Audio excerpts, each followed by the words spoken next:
E eu fui convidada para falar de um assunto que é, no mínimo, difícil, digamos assim, que está tirando o sono, provavelmente, de muita gente. Vou falar para vocês sobre vacância em shopping.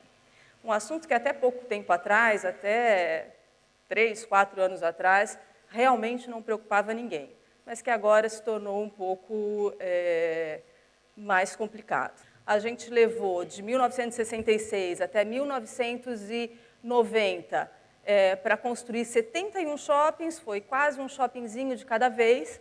Na década seguinte, a gente teve o nosso primeiro boom, 168 shoppings em 10 anos. A década seguinte foi de crescimento um pouquinho menor do que na década anterior, porque a gente teve aí um fato muito importante para a indústria. Ela começou a se estruturar de uma forma mais profissional. E aí a gente chegou a 2010. E daí, 2010 e 2015, eu diria que o mundo ficou de perna para o ar. Porque em 5 anos nós inauguramos 128 shoppings. Uma média de 25 shoppings. O resultado, a gente sabe qual é. Não preciso dizer para vocês. Esse foi, nos últimos 2 anos, a gente viu surgir aí uma das maiores redes de varejo do país, a rede do Aluga-se. É que hoje existem 2 grupos distintos entre os shoppings que estão em operação.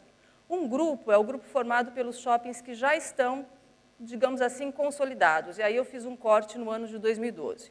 Shoppings inaugurados até 2012, eles estão hoje com uma realidade completamente diferente dos shoppings que foram inaugurados em 2013, 14 e 15. Nos shoppings consolidados, o resultado final da história foi que nós encontramos uma vacância média em ABL de 7,6% e uma vacância média em número de lojas de 9,1%. O que os superintendentes, na maior parte dos casos, me disse nesse sentido foi o seguinte: olha, a vacância que eu tenho hoje aqui, ela não é um resultado que me deixa feliz, mas ainda não me desespera, porque realmente ela é uma coisa, é um número gerenciável dentro da nossa realidade. Os superintendentes, na maior parte deles, me disseram: olha, estou relativamente confortável, só tem uma coisa que me preocupa e que me acende um tremendo sinal amarelo.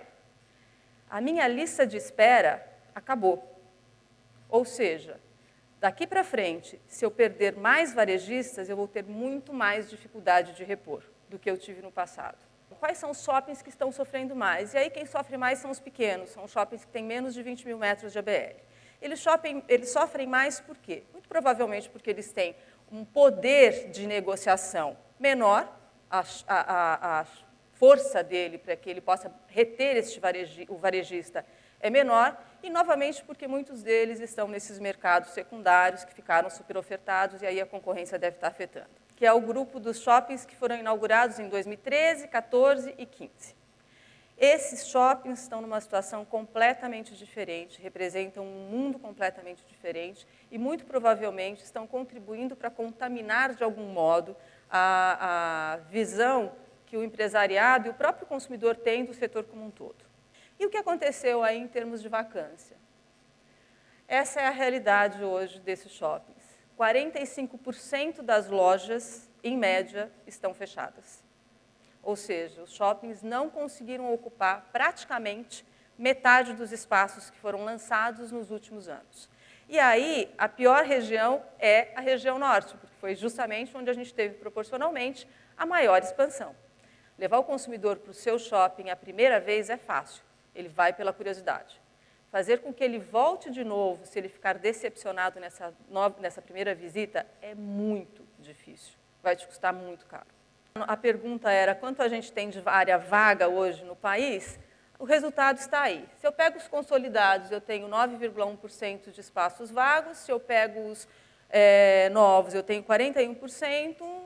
Juntando um e outro, eu tenho hoje 15% do total de espaços de varejo desocupados. O espaço vago existente no país como um todo representa 58 shoppings vazios. A gente tem uma porção de projetos hoje inaugurados que são projetos com pouquíssima chance de serem bem-sucedidos, porque eles estão numa localização errada. Se tem uma coisa que não é possível corrigir, e isso quem é do varejo sabe de cor e salteado, é localização. Tudo do composto mercadológico tem possibilidade de correção. Você pode corrigir preço, você pode corrigir produto, você pode corrigir comunicação. Localização, gente, não tem jeito. Botou o tijolo ali, ele não vai sair do lugar. Que o consumidor está começando a chegar num ponto em que ele diz, minha vida tem que continuar. E aí entra um pouco do que foi falado ontem, as pessoas querem ser felizes. O ambiente de shopping é um ambiente que propicia esse tipo de atividade. E mesmo que isso não se converta imediatamente em compra, a gente tem que pensar que sem fluxo não tem compra. Então, o primeiro passo é, de fato, levar essas pessoas para dentro do shopping. O Brasil tem mais de 200 milhões de consumidores. Esses consumidores, com crise ou sem crise, precisam comer, precisam se vestir, eles precisam de lazer. Infelizmente, num cenário de baixo crescimento, a gente entra no momento de rouba-monte. É necessário buscar faturamento em cima do concorrente. E é preciso fazer isso com criatividade, com estratégia, com posicionamento.